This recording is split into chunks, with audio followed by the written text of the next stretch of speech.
Bonjour tout le monde, je suis avec Jean-Baptiste de BusyPlan et on va lui poser quelques petites questions pour savoir où est-ce qu'il en est avec son marketing.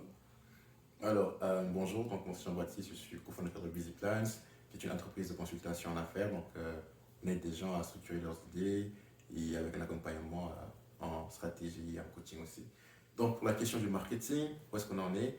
Euh, je pense qu'on a pu bâtir les fondations et puis là maintenant ça avance bien. On n'a pas besoin de faire un marketing journalier pour avoir des clients parce qu'on a pu bâtir un réseau, les gens savent qu'on existe. Donc, quand ils pensent à un projet, quand ils ont un projet, ils se disent ok, on a plus qui est là, donc on parle à Jean-Baptiste et puis là, ça va vite. Mais pour l'aspect technique, je dirais que on a utilisé Canva par exemple, Mhm. qui est un outil très très très bien pour le marketing. Et aussi, à part Canva, on a Hotspot aussi, qui est un bon outil pour pouvoir comme, poster des choses sur Instagram ou encore sur Mhm. Facebook. Et je pense que ouais, ça a été comme efficace et ça a rendu la productivité beaucoup plus optimale aussi. Mhm. Ouais. Donc si je comprends bien, c'est toi qui gères le marketing et tu utilises Canva et HubSpot Ouais. et d'autres plateformes. Donc est-ce que de temps en temps vous faites de la publicité sponsorisée? Ah, on a fait une seule fois sponsorisé. Mhm. C'était quand on avait un événement et puis on visait une audience qui avoisinait plus de 100 personnes. Du Ok. coup, pour ça, il fallait qu'on parle de ça constamment. Et Oui. puis, c'est là qu'on a utilisé, on a payé pour sponsoriser nos publications sur Facebook, sur Instagram aussi.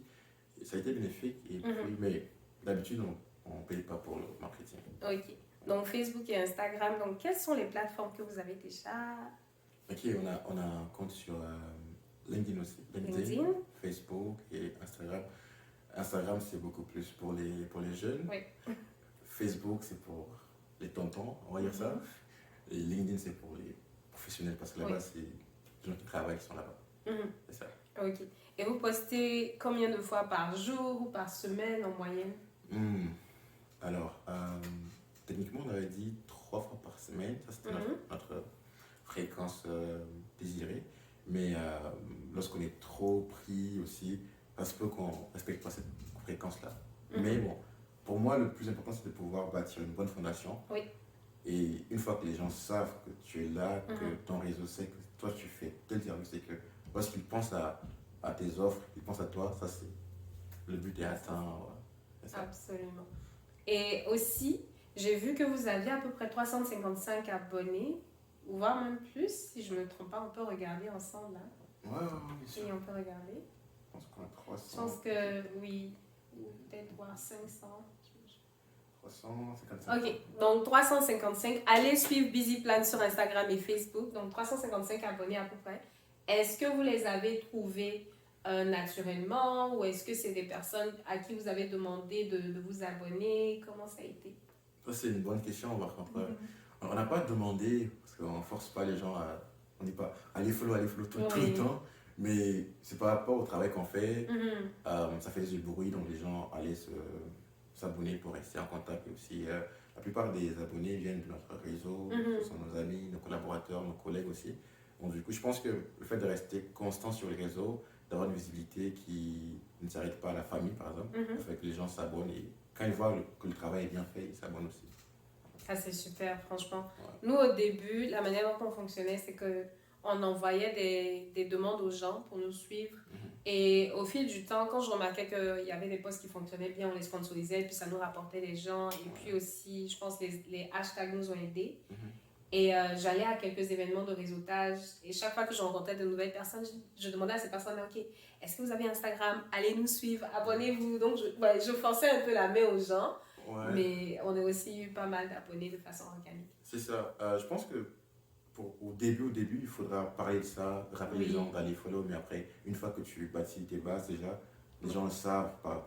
Si par exemple, moi je pose sur mon compte personnel et qu'ils savent que j'ai un business, oui, ils vont aller follow pour rester c'est en ça. contact et voir ce qui se passe sur le business. Oui, Donc, oui. voilà. Et aussi, on avait comme on a toujours des cartes business là, business card. Très important. Donc ça, quand on a quelqu'un, il sait que tu es sur les réseaux, donc il va taper ton nom pour te suivre aussi. Ça aide pour le marketing, Oui, ça. oui, oui. Les cartes d'affaires. Ah là là, ça c'est tellement important. En fait, c'est drôle. Je suis partie à beaucoup d'événements de réseautage au cours desquels on me demandait « Ah, mais est-ce que je peux avoir la carte de visite d'Esprit Marketing ?» Puis j'étais toujours désolée de dire « Non, j'ai pas de carte. » C'est important, les cartes. Ouais. C'est ça, mais aussi je pense que pour les cartes, maintenant il y a des cartes qui sont comme magnétiques, encore sophistiquées. C'est pas un carton, mais tu peux comme taper, puis les gens peuvent juste scanner pour avoir tes contacts. Ce qui est super. En tout cas, on aura bientôt nos cartes business Esprit Marketing pour les distribuer à nos prochains événements. Donc, continuez de nous suivre. Donc, je veux dire merci à Jean-Baptiste d'avoir passé ce petit temps de questions marketing avec nous. Puis, on se retrouve très bientôt. Merci à toi.